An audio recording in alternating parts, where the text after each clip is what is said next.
नमस्कार प्रिय भैया, आज हम अपने क्रिया का भाग तीसरा यानी कि पिछले दो वीडियो में हमने क्रिया की परिभाषा उसके भेदों के बारे में जाना था। आज हम क्रिया यानी प्रयोग और रचना के आधार पर क्रिया का तीसरा भेद हमने आधा छोड़ा था करके आज हम इस भेद को पूरा कर रहे हैं। पूर्वकालिक क्रिया। पूर्वकालिक क्रिया किसे कहते हैं हमने परिभाषा जानी थी, एक बार हम इसको दोबारा देख लेते हैं। जब किसी वाक्य में एक क्रिया के समाप्त होने पर कोई दूसरी क्रिया संपन्न होती है, एक क्रिया समाप्त हो जाती है उसके बाद में दूसरी क्रिया संपन्न होती है, जहाँ प्रथम क्रिया समाप्त होती है जो पहले समाप्त होने वाली क्रिया होती है उस क्रिया को हम क्या कहते हैं? पूर्वकालिक क्रिया कहते हैं। पूर्वकालिक क्रिया हमने जाना। पहचान क्या होती पूर्वकालिक क्रिया की? पहचान के लिए यदि किसी क्रिया के साथ में कौन सा शब्द कर शब्दांश जुड़ जाता है तो वह क्रिया पूर्वकालिक क्रिया मानी जाती है। कैसे कर शब्दांश कैसे जुड़ जाता है? जैसे बच्चा दूध पीकर सो गया, पीना के साथ में कर प्रत्यय जुड़ गया। बच्चा दूध पीकर सो गया तो यह क्रिया की परिभाषा क्या कहती है? प्रथम समाप्त होने वाली। पहले दूध पिया है उसके बाद में बच्चा क्या हुआ है? सोया है। तो पहले समाप्त क्या हो रही है? दूध पीना। तो पीना शब्द यानी कि इसमें पीकर में क्या है? पूर्वकालिक क्रिया है। वैसे दूसरा देखें, मैं खाना खाकर आया हूँ। खाना खाकर, कौन सा कर शब्द? खा क्रिया के साथ में कर तो खाकर आया हूँ तो यहाँ पर क्या है? ये खाकर में कौन सी क्रिया है? पूर्वकालिक क्रिया। तो पूर्वकालिक क्रिया हमने समझा कि जिस क्रिया के साथ में कर शब्द जुड़ा हुआ होता है वह शब्द कौन सा होता है? वह कौन सी क्रिया होती है? पूर्वकालिक क्रिया होती है। अब जैसे कि एक तत्कालिक क्रिया भी होती है। कैसे? जैसे देखिए, यदि इस प्रकार की क्रियाओं में कर शब्दांश के स्थान पर कौन सा शब्द दिया हुआ होता है? ही शब्द दिया हुआ होता है तो वहाँ पूर्वकालिक क्रिया न होकर के तत्कालिक क्रिया होती है, क्योंकि काम तत्काल ही हो रहा है। तो वहाँ पर हम कौन सी क्रिया मानेंगे? तत्कालिक क्रिया। कर शब्द के जगह पर ही शब्द होता है, वहाँ पर पूर्वकालिक क्रिया न मान करके हम तत्कालिक क्रिया मानते हैं। तो देखिए, बच्चा दूध पीते ही सो गया, तत्काल ही सो गया। मैं खाना खाते ही यहाँ आया हूँ, मैं तत्काल ही यहाँ आया हूँ, यानी कि खाना खाते ही यहाँ आया हूँ तो यहाँ पर तत्कालिक क्रिया। और यहाँ अगर मैं बोल देता मैं खाना खाकर यहाँ आया हूँ तो खाकर आया हूँ तो पूर्वकालिक क्रिया, और खाना खाते ही आया हूँ तो तत्कालिक क्रिया। ध्यान से समझना। बच्चा दूध पीकर सो गया तो पूर्वकालिक क्रिया, और पीते ही सो गया तो यहाँ पर है तत्कालिक क्रिया। अध्यापक को देखते ही बच्चे कक्षा में चले गए। अध्यापक को देखते ही तो यहाँ पर कौन सी क्रिया होगी? यहाँ पर तत्कालिक क्रिया होगी। और इसी जगह पर अगर मैं यहाँ पर कर देता हूँ कर, अध्यापक को देख कर बच्चे कक्षा में चले गए तो यहाँ पर हो जाएगी पूर्वकालिक क्रिया।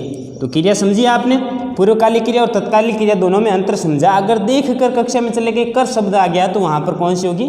पूर्वकालिक क्रिया होगी। और ही शब्द आ गए तो वहाँ पर कौन सी क्रिया होगी? ये वहाँ पर तत्कालिक क्रिया होगी। ठीक है, पूर्वकालिक क्रिया और तत्कालिक क्रिया दोनों क्रियाओं में आपने अंतर समझा। अब हम आगे की क्रियाओं के बारे में समझते हैं।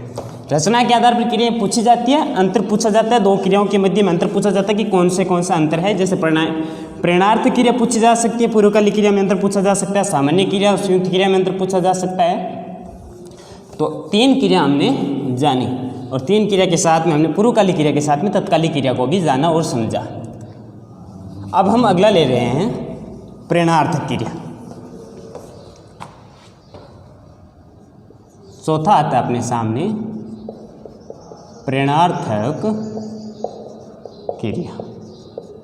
पहले समझिए प्रेरणार्थक क्रिया क्या होता है। जब किसी वाक्य में कर्ता स्वयं अपनी इच्छा से कार्य न करके किसी अन्य की प्रेरणा से कार्य करता है, यानी कि जब किसी कोई वाक्य होता है उस वाक्य में कर्ता स्वयं कार्य नहीं करता है और किसी की प्रेरणा से कार्य करता है तो वहाँ पर कौन सी क्रिया होगी? पूर्वकालिक क्रिया होगी। तो क्रिया देखिए, जब किसी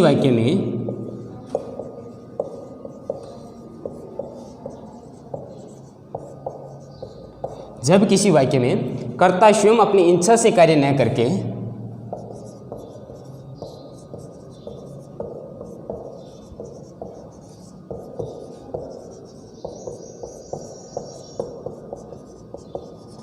इच्छा से कार्य न करके किसी अन्य की, या हम सीधे लिख सकते हैं करके अन्य की प्रेरणा से कार्य करता है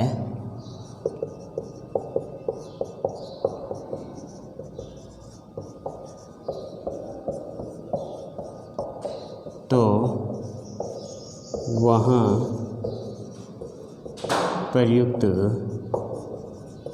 क्रिया प्रेरणार्थक, वहाँ प्रयुक्त क्रिया प्रेरणार्थक क्रिया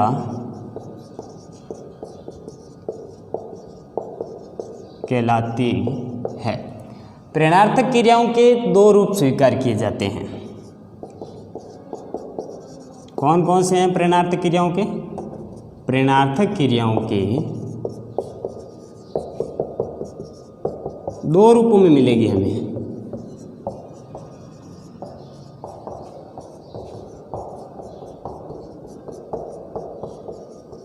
दो रूप कौन कौन से प्रेरणार्थक क्रियाओं के?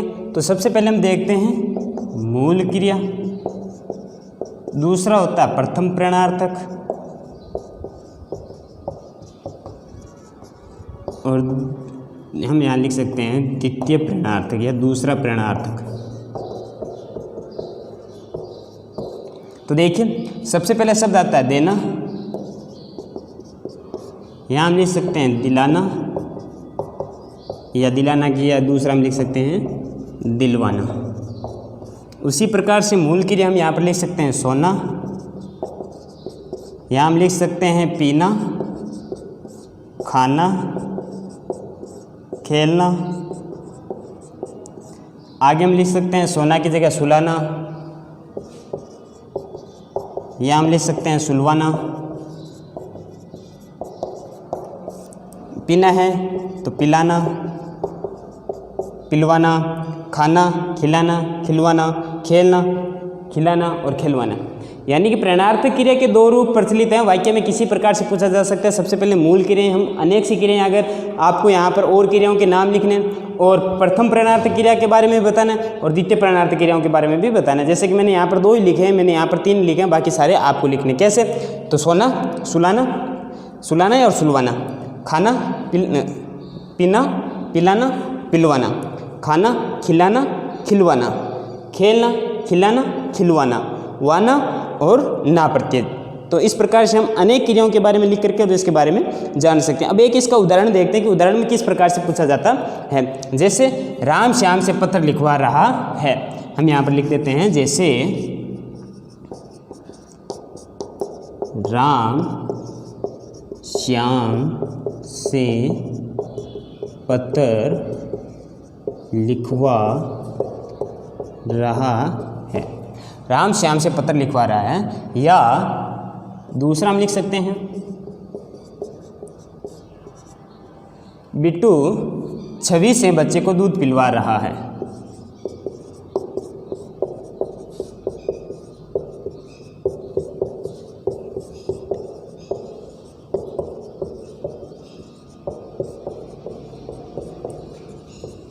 यहाँ पर हमने दो उदाहरण देखे और दोनों उदाहरणों में पहले तो ये प्रेरक हैं जो कि काम को बताता है, कार्य को करने वाला ये करता है, और लिखवा रहा है ये क्या है? प्रेरणार्थक क्रिया। समझने की कोशिश कीजिएगा। दूसरे में अगर देखें तो यह प्रेरक फर्स्ट,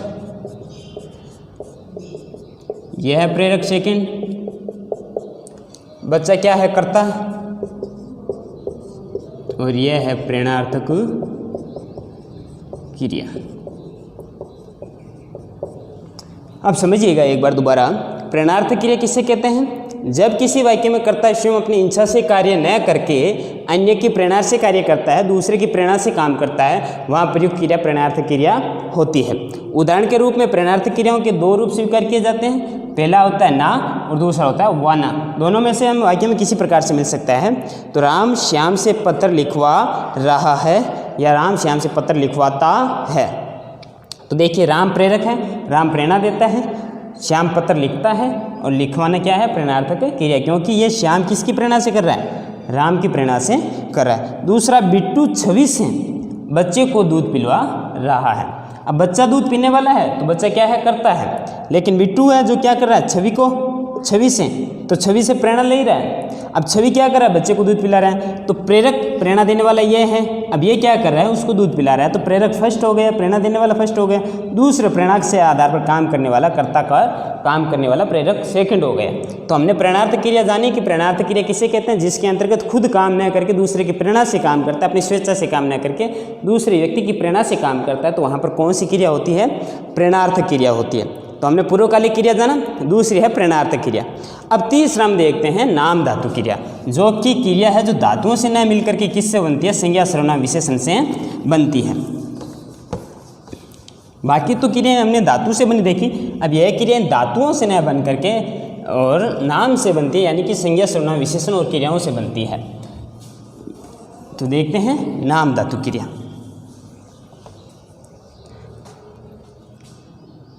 पांचवी क्रिया नाम धातु क्रिया। अब नाम धातु क्रिया क्या होती है कि सामान्यतः क्रिया की रचना किसी न किसी धातु से होती है। लिख लेते हैं यहाँ पर, सामान्यतः किसी क्रिया की रचना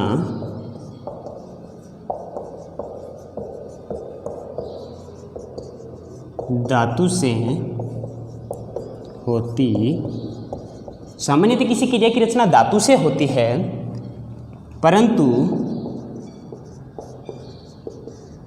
जब किसी वाक्य में किसी संज्ञा सर्वनाम विशेषण, परंतु जब किसी वाक्य में संज्ञा सर्वनाम या विशेषण शब्दों से किसी क्रिया की रचना कर दी जाए, शब्दों से किसी क्रिया की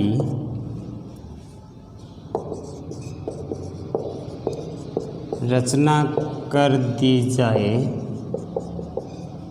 शब्दों से किसी क्रिया की रचना कर दी जाए, तो उसे हम कौन सी क्रिया कहेंगे, कर दी जाए तो उसे नाम धातु क्रिया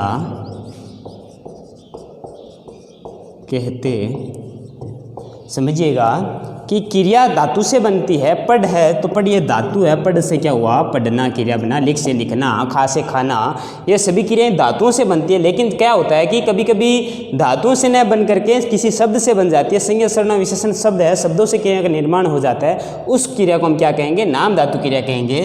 और उसके उदाहरण कौन कौन से हैं, तो यथा यानी जैसे संज्ञा सर्वनाम और संज्ञा सर्वनाम या विशेषण से बनने वाली क्रिया। ये संज्ञा सर्वनाम यहाँ पर क्या हो गया, क्रिया हो गया। तो सबसे पहले हम यहाँ पर देखते हैं हाथ हथियाना, हाथ से क्या हो गया, हथियाना हो गया, बात से बतियाना हो गया, हाथ से हथियाना, बात से बतियाना, लात से लतियाना। तो ये सभी क्या है, क्रियाएं हैं।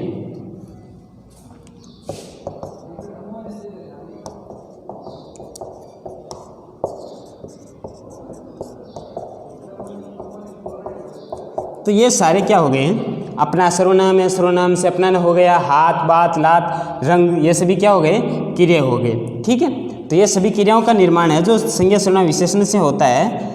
और इन सभी क्रियाओं से क्या होता है कि इन नामों से क्रियाओं का निर्माण होता है। ये लीजिए, ये सभी संज्ञा सर्वनाम विशेषण से क्या हुआ, इन सभी क्रियाओं का निर्माण हुआ है। तो नाम धातु क्रिया हमने समझी, हमने जानी, तो हम इसका देख ही लेते हैं उदाहरण। जैसे भारतीय पश्चिमी रंग में रंगने लगे, भारतीय पश्चिमी रंग में रंगने लगे। दूसरा हम देखते हैं रामू शर्माने लगा, छाया मुझसे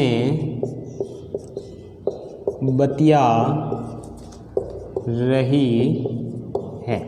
तो इन सभी क्रियाओं में एक समझने की कोशिश कीजिए कि इसमें जैसे शर्म, श्रम है जो संज्ञा है भाववाचक, भाववाचक संज्ञा से शर्माना शब्द बन गया। बतिया, बात से बतियाना हुआ, रंग से रंगना हुआ।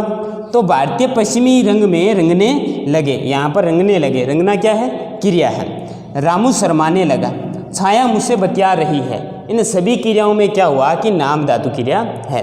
तो हमने पूर्वकालिक क्रिया, उसके बाद में प्रेरणार्थक क्रिया, तीसरी नाम धातु क्रिया। आज 3 क्रियाओं के बारे में जाना, आगे क्रिया के बारे में हम देखते हैं। चौथी क्रिया हम देखते हैं, 5 क्रिया हमने देख ली, छठी क्रिया हम देखते हैं आज्ञार्थक क्रिया। पेपर में प्रश्न पूछा जाता है, इन सभी क्रियाओं में अंतर पूछे जाएंगे। देख लेना, 2 क्रिया देख करके दोनों क्रियाओं के मध्य अंतर पूछा जाएगा और 2 नंबर का प्रश्न होगा, अंतर बताना होगा। अंतर हम क्या बताएंगे? दोनों परिभाषाओं के ही हम अंतर बताएंगे। तो आज्ञार्थक क्रिया किसे कहते हैं? तो देखिए कि जिस क्रिया का प्रयोग आज्ञा, अनुमति और प्रार्थना आदि के लिए किया जाता है, आज्ञा दी जाती है, अनुमति दी जाती है या प्रार्थना की जाती है, उसके लिए हम किसका प्रयोग करते हैं? आज्ञार्थक क्रिया का प्रयोग करते हैं। तो जिस क्रिया का प्रयोग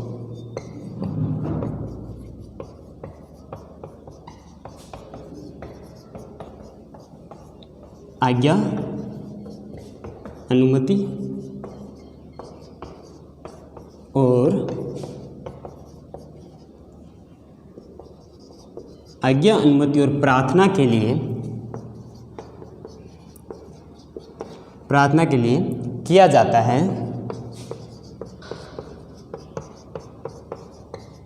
वहाँ आज्ञार्थक क्रिया होती है।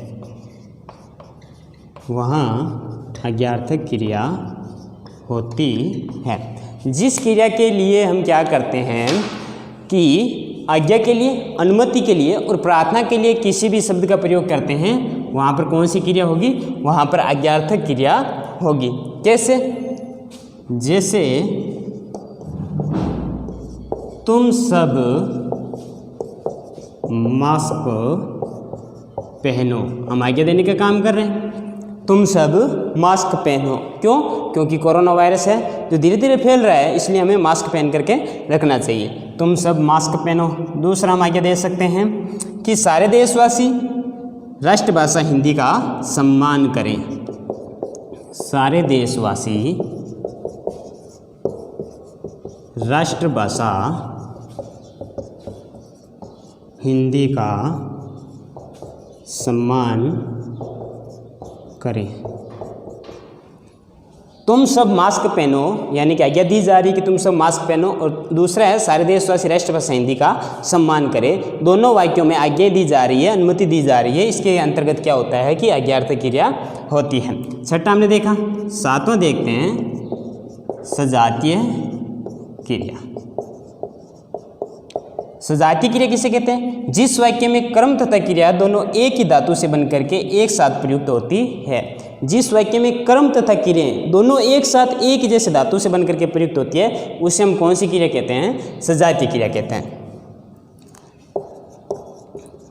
जिस वाक्य में कर्म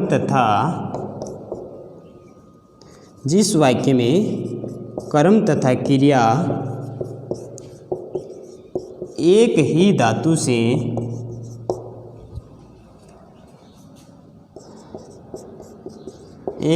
से बनकर एक साथ प्रयुक्त होती है,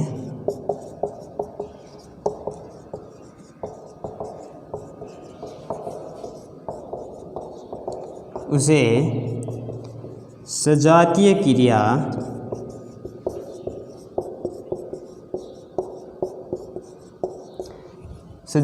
कहते हैं। जैसे सेना ने लड़ाई लड़ी। अभी चीन की सेना के साथ लड़ाई लड़ी।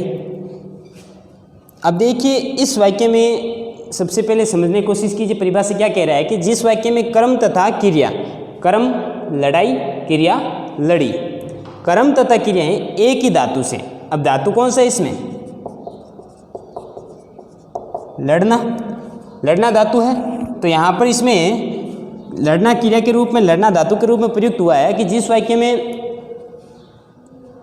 कर्म तथा क्रियाएं एक ही धातु से बनकर के एक साथ प्रयुक्त होते हैं, उसमें हम सजातीय क्रिया कहते हैं। तो लड़ाई क्या हो गया, कर्म हो गया, लड़ी क्रिया हो गई, धातु है जो क्या हो गया, लड़ना धातु हो गया। तो सजातीय क्रिया भी समझी हमने, क्योंकि एक ही शब्द बार बार यानी कि कर्म और क्रिया में दोनों में रूपों में एक साथ प्रयोग होता है, तो इसमें हम सजातीय क्रिया कहते हैं। अगला देखिए, अंतिम है, अब क्रिया के अन्य भेदों के रूप में भी हम देख लेते हैं। क्रिया के नीचे ना ऊपर लिख देते हैं क्रिया के अन्य भेद। फिर हम क्रिया के कारकों के साथ में थोड़ा सा संबंध भी जानेंगे, क्रिया के कारकों के साथ में क्या क्या संबंध होते हैं, उसके बाद में अपना क्रिया टॉपिक है जो पूरा हो जाएगा।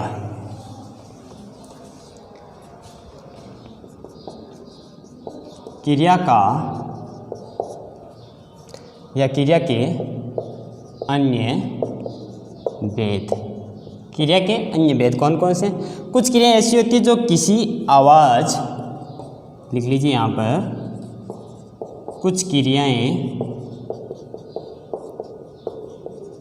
ऐसी होती है जो किसी आवाज़ ध्वनि का अनुकरण करके बना ली जाती है। कुछ क्रियाएं ऐसी होती है जो किसी ध्वनि का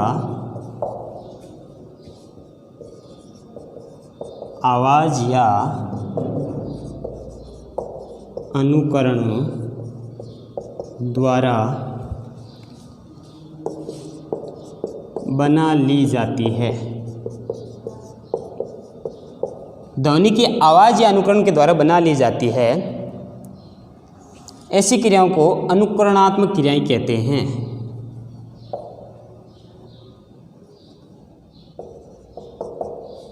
ऐसी क्रियाओं को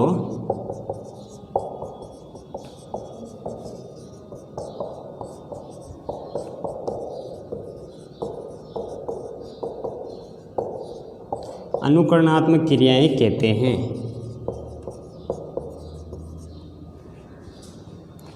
जैसे अनुकरण कैसे? खटखटाना,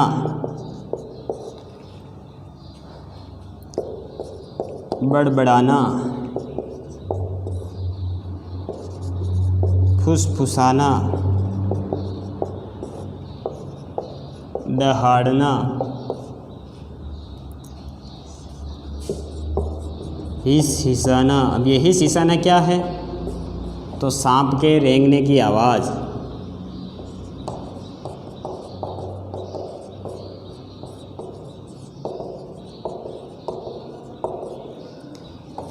रंभाना, गाय के द्वारा।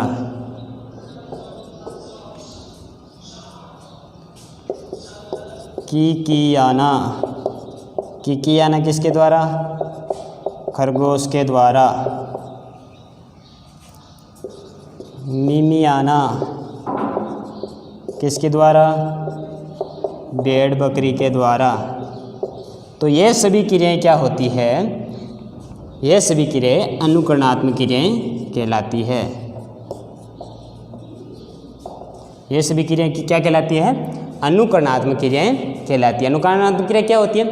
कि जो किसी ध्वनि या आवाज़ का अनुकरण द्वारा क्या हो जाती है? अनुकरण द्वारा बना ली जाती है। इस क्रियाओं को अनुकरणात्मक क्रियाएं कहते हैं। हमने वो क्रियाएं जानी थी, उन क्रियाओं के बारे में हमने समझा था। उन समझने के बाद में हमने एक अन्य क्रिया अनुकरणात्मक क्रिया होती है, उसके बारे में हमने जाना था। ऐसी क्रियाएं जो अनुकरणात्मक क्रियाओं के माध्यम से बना ली जाती है, जैसे खटखटाना, आवाज़ के द्वारा बना ली खटखटाना, दहाड़ना, बड़बड़ाना, फुसफुसाना, किंकियाना खरगोश की आवाज़ के लिए, मिमियाना भेड़ बकरियों की आवाज़ के लिए, चुकरना भैंस की आवाज़ के लिए, रंबाना गाय की आवाज़ के लिए और हिसाना सांप की आवाज़ के लिए। ऐसी हम अनेक क्रियाओं को बना सकते हैं। अब हम क्रिया के कारकों के साथ में थोड़ा सा संबंध देख लेते हैं कि कारक 8 प्रकार के होते हैं और उनका क्रियाओं के साथ में किस प्रकार से संबंध होता है, उनको देख लेते हैं। ये अपना क्रिया का टॉपिक है जो आज कंप्लीट हो जाएगा। 2 नंबर का आता है और 3 वीडियो के माध्यम से हमने पूरे की पूरी क्रिया का टॉपिक कर लिया है। क्रिया का कारकों के साथ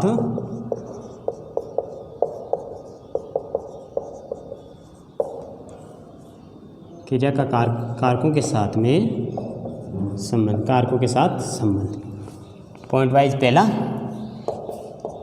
क्रिया का संपादक कौन होता है?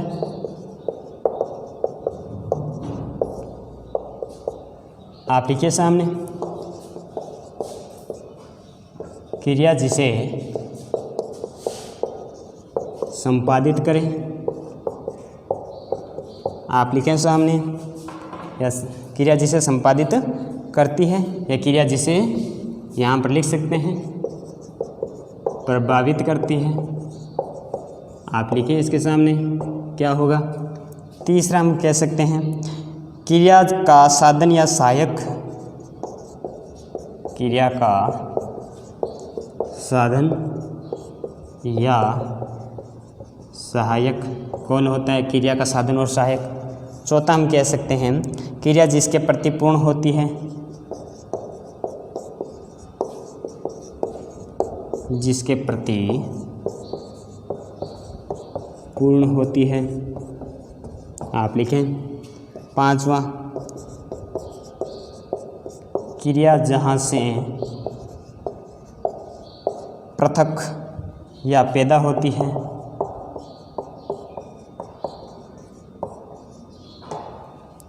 छठा आप लिखें क्रिया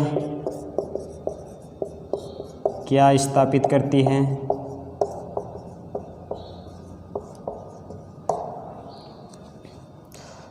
और सातवां, क्रिया जहाँ स्थापित होती है क्योंकि क्रिया के लिंग वचन